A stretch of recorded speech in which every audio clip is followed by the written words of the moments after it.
Good afternoon, everyone, and welcome to our Plantita time part 3. And I am really thankful that you are tuning in with me today. Join me as we're going to discuss something for our plants. So, you've got the perfect house plants. For your plant, it also needs a perfect tiny little place to live in. And you have to consider what is the best pot to put them so that they will grow perfectly in their little space. So right now, we are going to talk about two kinds of pots that you need to consider when putting and repotting your houseplants. To begin with, I just wanted to let you know that when you are going to choose for a houseplant, there are two kinds of pots that are popularly known in our places or in the nursery. And these two kinds of pots is into ceramic pots or terracotta pots. So, terracotta pots or ceramic pots, which perfectly fits your houseplants? Well, the answer to that question is it really depends on what kind of houseplants do you have. So, whether you have the perfect plant for your pots or perfect pots for your plants, you have to consider what is their preferred environments or what is the environment where they came from. If you don't know this, it's better to go and ask someone in the nursery and just inquire what is the best pot for this kind of plants and what is the best plant for this kind of pots, and for sure they will help you to put together a perfect combination. So if you are just scrolling around and looking on Pinterest, what would be the best plant I can put in a small space or in my condominium or in my residence where I don't have a balcony, or I just wanted to have a plant that is low maintenance, you have to take time and at the same time research what kind of plants and what are the environment where they came from. Is it more into a dry desert kind of place, or is it in a Mediterranean place, or is this plant looks like it has a damp or comes from a rainforest kind of environment? Those are the things that you need to consider. Just a tip, what you can do is you can check their roots and you can check their stems. You can also just Google them up and see if where did they came from. If they came from a place where they are more into the tropics, then most likely they will have a specific kind of pots, and that would be the one we're going to discuss right now. Also, it's better to consider that when you put them in the right pot, then you will have less management in the watering system, the frequency of how often you are watering them, and you will feel confident that this plant will never get damaged, it's rot, or will never be overwatered because the pot where you put them complements to the kind of system or the kind of environment that they live in. So I did mention to you that there are two kinds of pots that we are going to talk, and the first one would be ceramic pots and terracotta pots. But I'm going to tell you more about terracotta pots. Terracotta pots are made out of clay and they are much more heavier than ceramic pots, and they're cheap. At the same time, they dry easier or quicker than ceramic pots. So to give you an example of what a ceramic pots look like, let's take a look on this peperomia. So this is made of terracotta. It's made of clay. It's heavy, and they have a hole at the bottom. Can you see? That's the hole. And they, as I've mentioned, they dry quickly, and so the kind of plants who prefers terracotta pots are those that comes from deserts or Mediterraneans, and usually the kind of soil in them would be sand soil, and some of them also complements with gravels. When dealing with terracotta pots, you have to make sure that they are not put in a low light or medium light. You have to put them to high medium or bright light because of the fact that they are more drawn into warmer or warmer place. Say for example, things that you can put in terracotta pots would be succulents, your cactus or cacti, your peperomias, and your snake plants. So you see, as the plants that I've mentioned right now, they don't need much water, and they are very sensitive into overwatering, and they prefer to grow best when they are not overwatered and when they have a dry soil or a moisture level. So those are the things you can consider.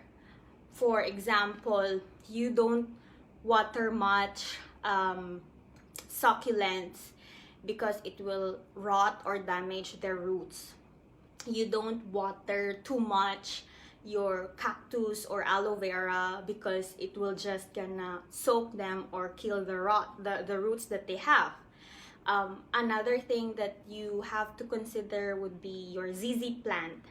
So these kind of plants, either you put them in medium light or in bright light, but not usually direct lights. It's just they like to be next to a place where there's no direct light, but it's not so cold, because you will see some spots in there that they're turning brown. Those are the signs that they are not on the right place, and that's one thing that you have to consider. I will give you another example of a plant that grows perfectly well in a terracotta pot. So this is the first one. It's peperomia parallel.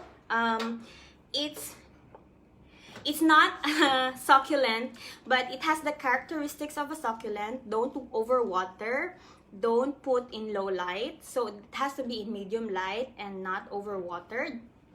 And the pot itself dries quicker than it's supposed to be.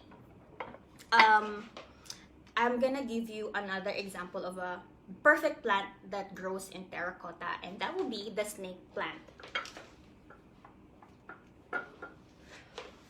So this is the snake plant, and as you can see, it's made of terracotta.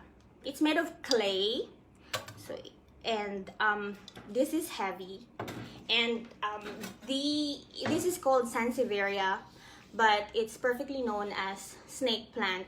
And this is another version of snake plant. I showed you on my previous video that there is a Sansevieria or snake plant that has a yellow lining, but either of them, they are perfect for your toilet, your bathroom, especially on your next to your kitchen or your cooking area as well, because they purify your air, and they gave better humidity.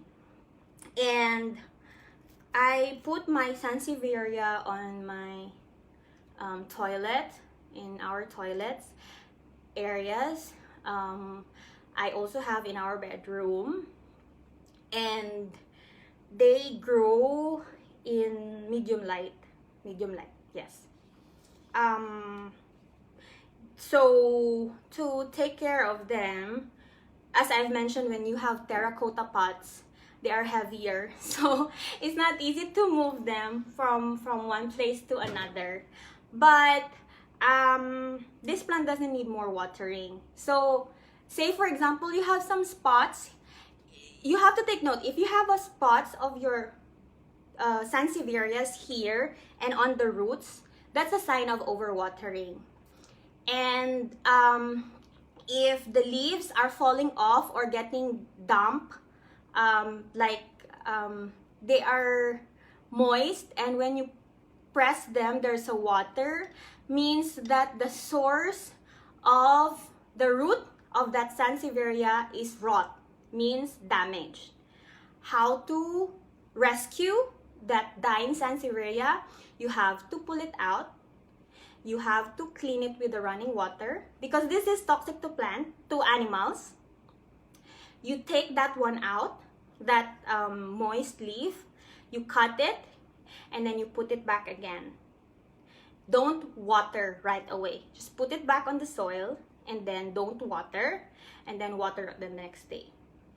There is a possibility that the next leaf next to that damaged leaves will be rotten, and that's totally fine. You just have to put them in a right place, and hopefully they are on a terracotta pot, because Sansevierias grow well in terracotta pots. Don't overwater Sansevierias or snake plants, because that's not their preferred water frequency. You can water them 8 to 10 days after you water it. And yeah, that's the real thing. Of course, it's a different scenario when they grow on their own in the ground. But when you are putting them as a house plant, you need to make sure that you don't water them that often. For me, minimum 10 days, and then I water. And another trick that I do, I put pebbles, white pebbles on them, because it keeps the temperature and the moisture level as it stays. Some people don't prefer to have white pebbles. For me, it looks, number one, tidy. Number two, they hold the water moisture or the soil moisture longer than it takes. So this Sansevieria hasn't been watered for 9 days. And yeah. So this is first the second plant that grows in terracotta pots. And another one would be your Zizi plant. By the way, guys, this one, I mentioned earlier that the signs that your Sansevieria or your snake plants are ill or sick is when it has a black spots on the top and on the most roots, means it's overwatered. When it has here on the sides, means it is infected, means the soil is too salty and there's a high what do you call that one, alkaline on it. So first, to tackle how to save your dying Sansevierias, it is better to put them on the right pot. First, terracotta pots. Number two, when one of the leaf is rotten, you have to pull it out, clean it with the running water, and make sure that no animals nearby, because it's toxic to animals. Number three, you put it back. You don't water it on the day that you pot it. You water it the next day, and have to be gentle on them. Then, if your terracotta pots are turning brownish on the middle, then your soil has a problem. It has a high level of alkaline. And then the solution to that would be to change your soil. All right? So I hope that you take note of that. The third pot or kind of plant that perfectly grows on terracotta pots would be your Zizi plant. So this is a salvage Zizi plant, and I salvage it because it's almost dying. So only humus, and then take note that Zizi plant is best grown when you have a huge, how do you call it? Huge root or pulp. They call it pulp in the in the plant world.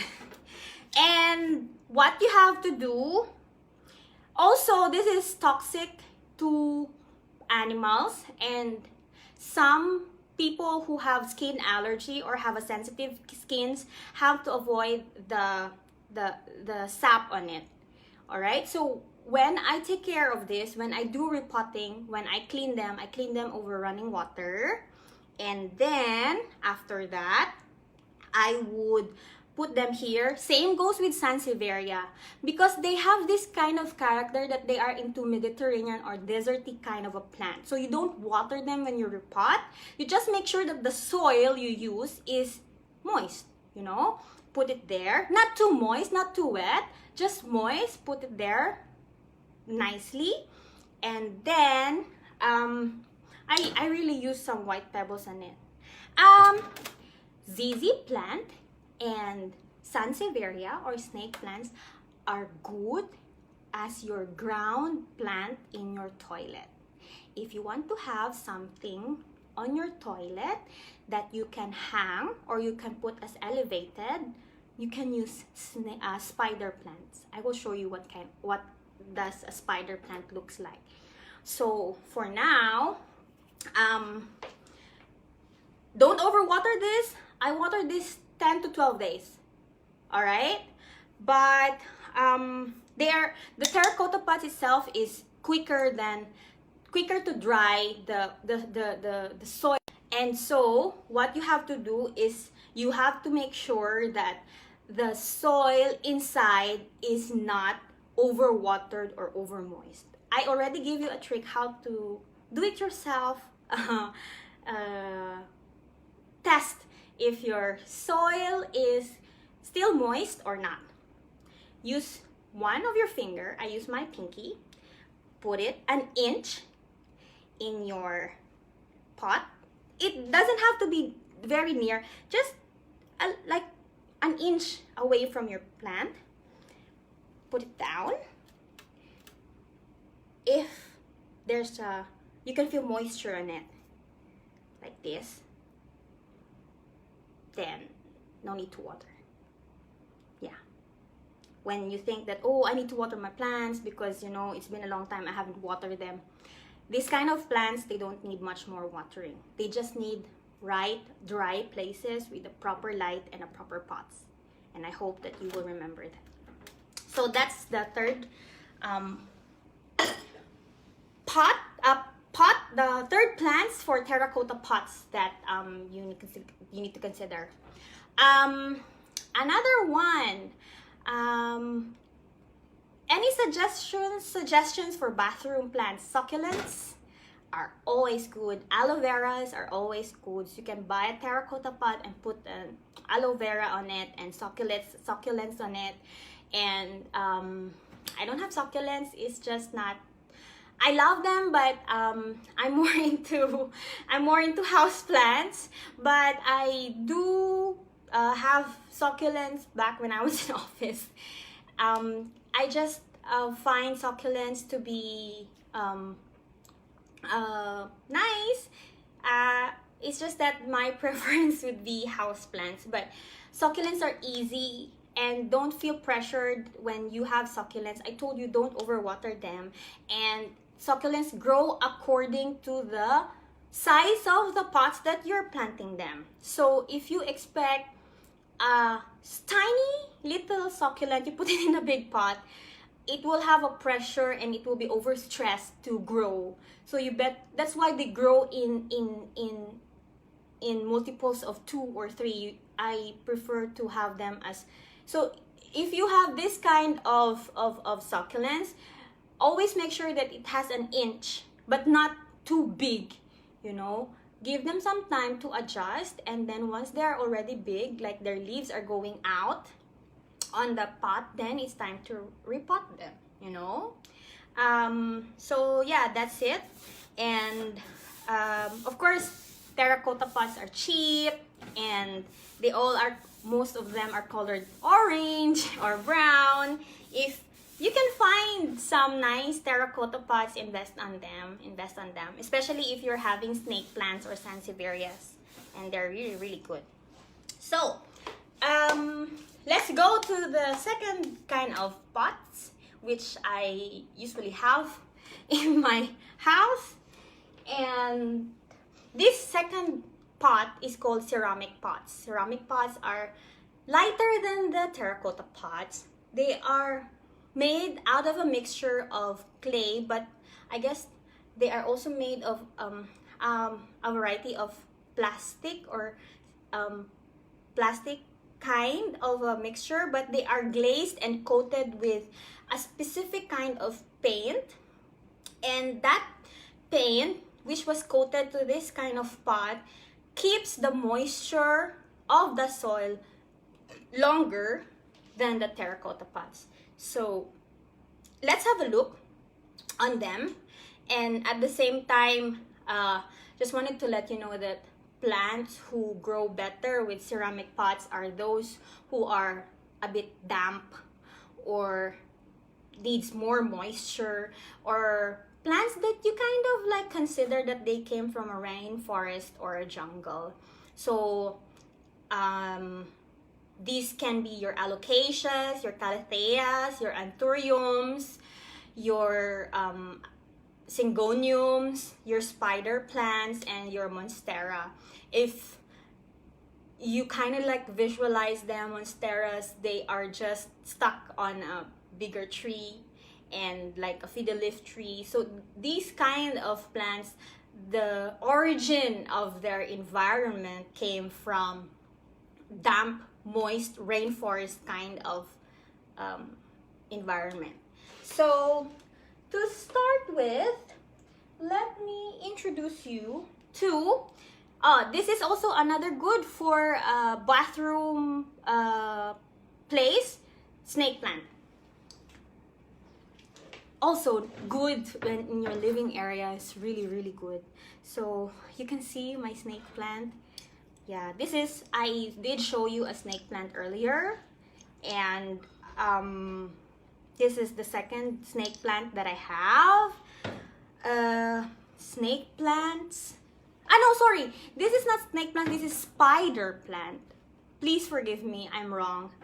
The Sansevieria is called snake plant, which is toxic to the plants, to the animals, and this is called spider plants because of the spider features of this plant. Good for bathroom and good for your living areas.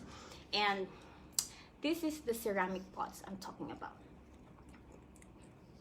Yeah, ceramic. It's a bit lighter and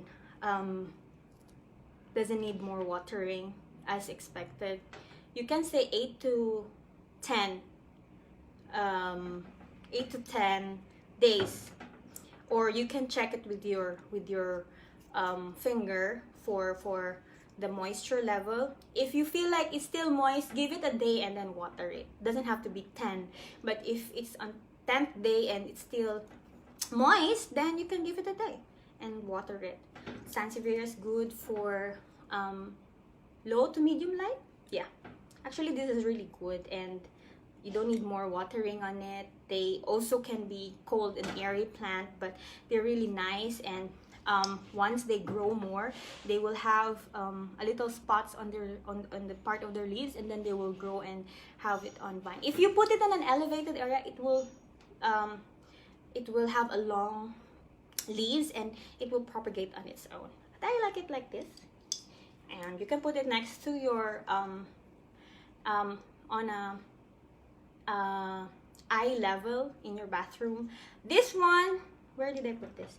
In our living room, next to our bookshelves, and it has a very nice place on that. It is the kind of plant that doesn't need more watering. The is not sensitive to underwater actually, and they are perfect. And you will notice they will have some yellow leaves on it, and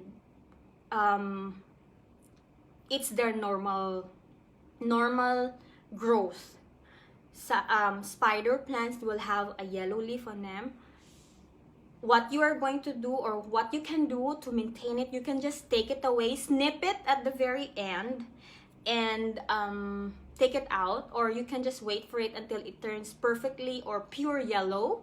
But for me, I snip it. And when you have something on here, like a little one, like for example this one, you see, I'll just snip it, because there's no point. The level of water that it doesn't need to go here will still go there. So just clean it, snip it, nice and tidy, and yeah, there you go. So spider plants grow perfectly well in ceramic pots. The second one I'm going to talk to you would be Calathea. So Calathea is also a family of Maranta or prayer plant. And why, or what, how can you distinguish that they are kind of a family or relative? They project a purplish back reflection of that of their leaves, and they are more found in the tropics. These Calatheas, Monsteras, Syngoniums, and Maranta or prayer plant, they Anthuriums as well, they grow in a rainforest environment, so they perfectly grow in ceramic pots. So this is Calathea, and you will know that you will have a sprout on it when actually it appears here on its stem. All right, and I usually don't water this too much. Maybe I will give it 5 to 6 days, and then I will water it. You will know if they are underwater or if they need water when their leaves curls inside. You know, when they curl inside, and when you do it like that, and they don't go back, just give it a water, put it in the sink, water it, and then let it dry, let it sit, and then after that you maybe give it 1 to 2 hours until the water go down, and then you can put it on medium light to bright light, but not direct light. Yeah, so usually I would salvage plants, and I would repot them, and yeah, so this is really nice. And when it grows, it will grow taller, and it will project much purple color at the back. I'm not sure if you can see. Yeah, I can see that. Yeah, see? Yeah, means it's healthy. Yeah.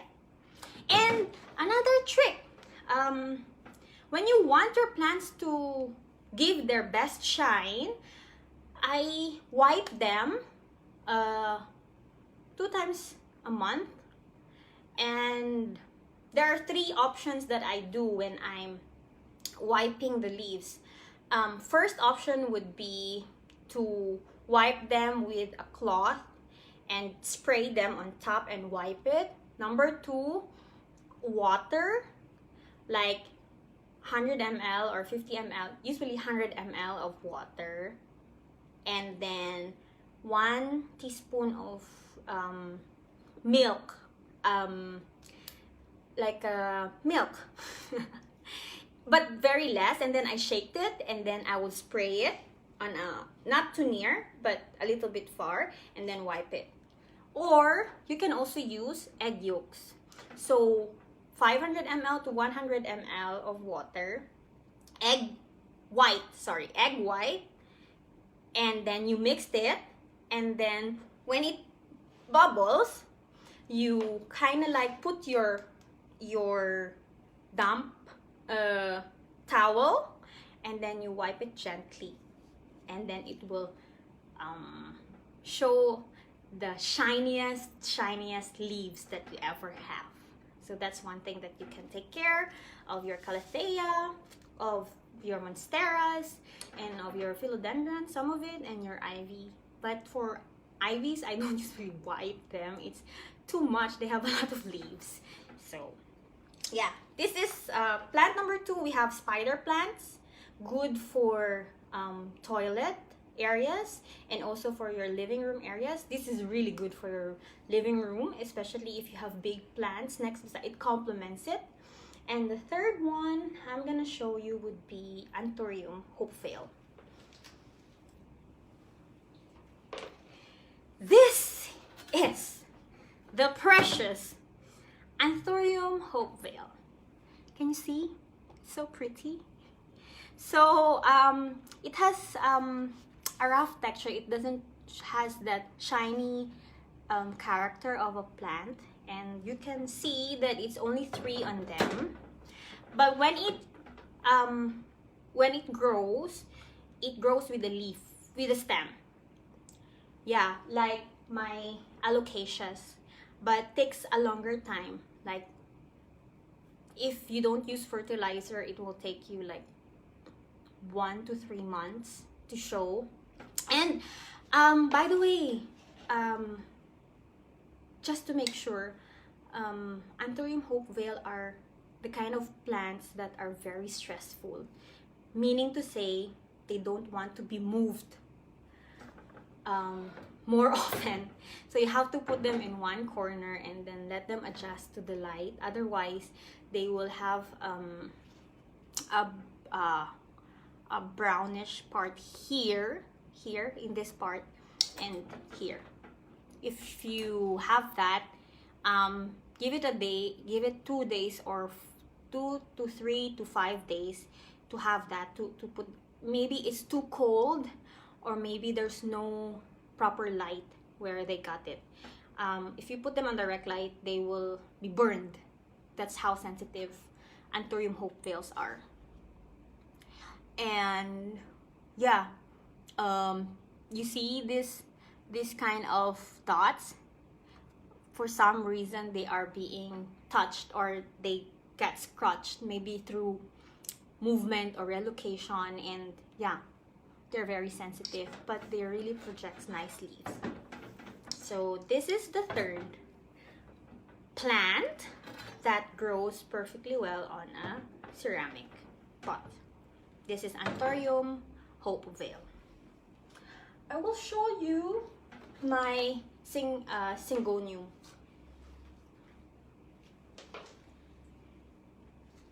So this is my Syngonium Siam. I've shown you on my previous live video, and they grow perfectly well on ceramic pots.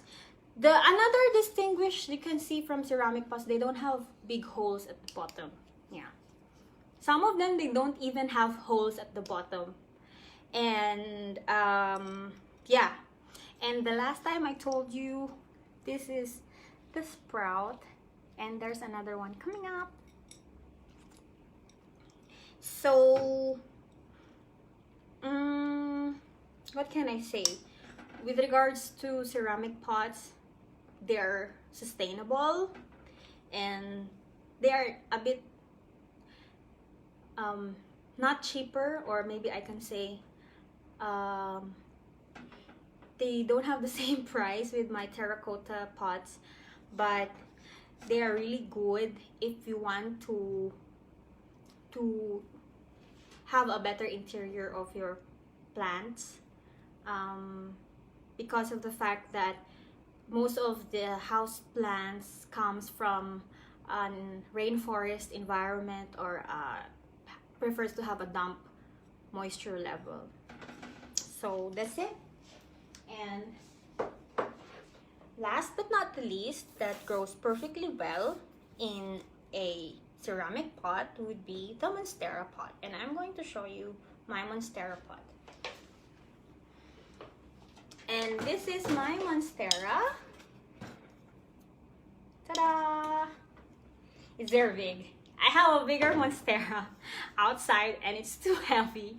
I decided not to show you the mother plant. This is the second Monstera that I have. And it's too big, I can't carry it anymore. So I'm gonna show you the daughter plant, my Monstera. Yeah, Monstera comes from a family of, if you know about gabi in Philippines, in English it's called elephant ear plant. So they have the same root system. They even have a crop on it, or what you call a pulp. And they prefer to have a damp soil, so they are more into moisture level kind of a soil. And they prefer to have a cooler soil inside. So that's why both of my Monstera plants are put in ceramic pots. So now it has 1, 2, 3, 4, 5, 6, 7, 8. This is the new leaf, and the leaf here is about to open. Some of the leaves of Monstera pots doesn't open right away. Rallying help. What can I do? Put them on a place where there is a direct access to blue sky. The nearer to the window, the better. And this plant moves its stems and its leaves direct to the sun. They, like a sunflower, they prefer to be on the sun. So my trick would be to put them on next to my window, because it would have a better access to big blue bright sky, and they will open up on their own. Do I need to help them open? No. You will either break them and you will damage them. So let them take their time to open up, and the nearer to the bright sky, the better, and the shorter time they will take to open up the leaves. And some of them will show you that they are overwatered, or they are not put in a properly light. When I'm not sure how to project this. When they have this, can you see? So you see there's a light there.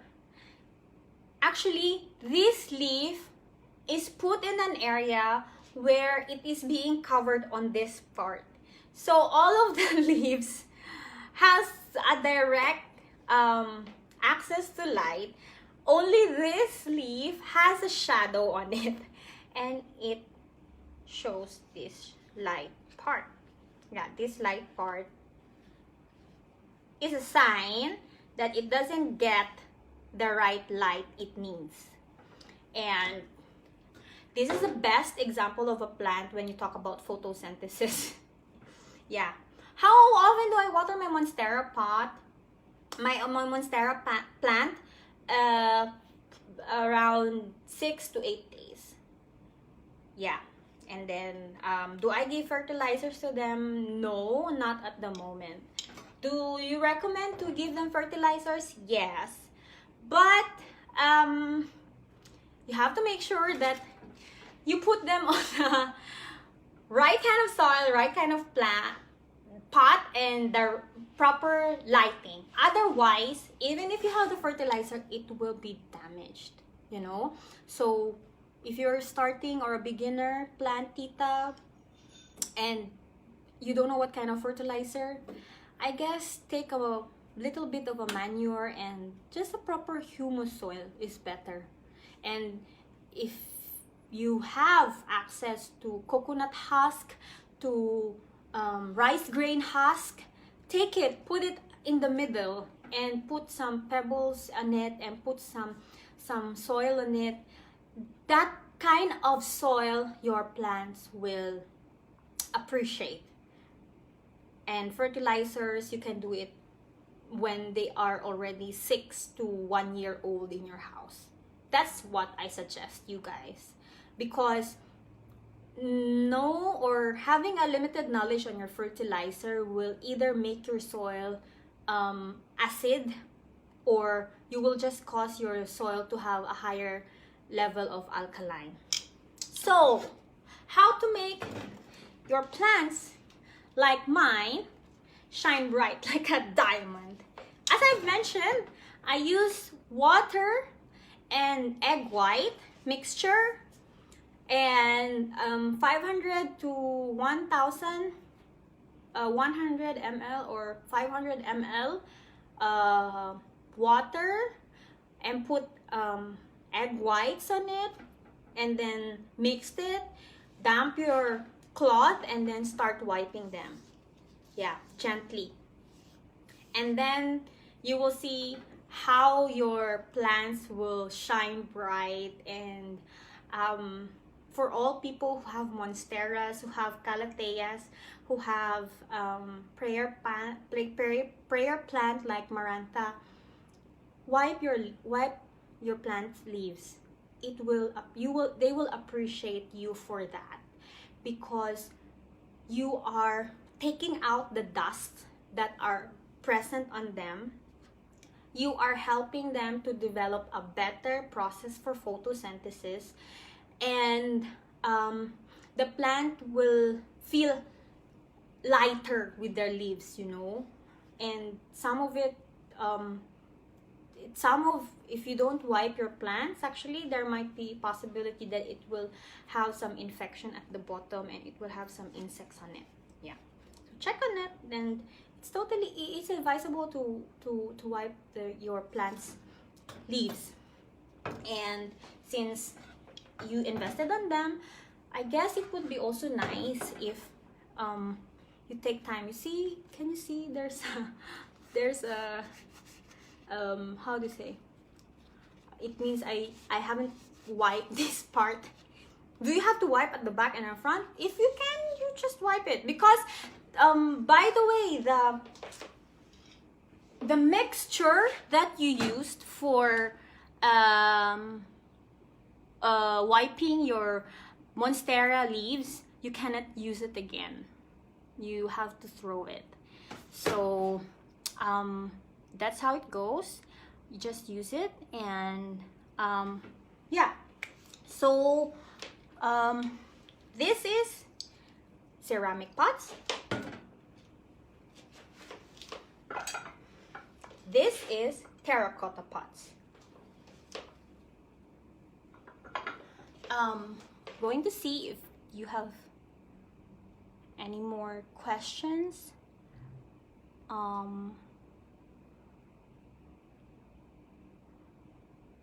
No, for the moment. Anyway, guys, it was so nice to spend time with you again. If you have more questions or concerns about your house plants, about pots, about your perennial herbs, perennial foliage, your alocasias, how to water them, if you have any problems, you can just take a snapshot, send it to me. And if you have also some tips that I can apply or I've missed doing with my houseplants, please do share it with me. And I hope that you learned something from today's session. And as always, your feedback is always appreciated and welcome. So I think that's all for now. Thank you for watching. And before we part ways, I just wanted to share with you that a thing of beauty is a joy forever. So thank you so much, and may you have a lovely, lovely day. See you again on my next live video. Bye!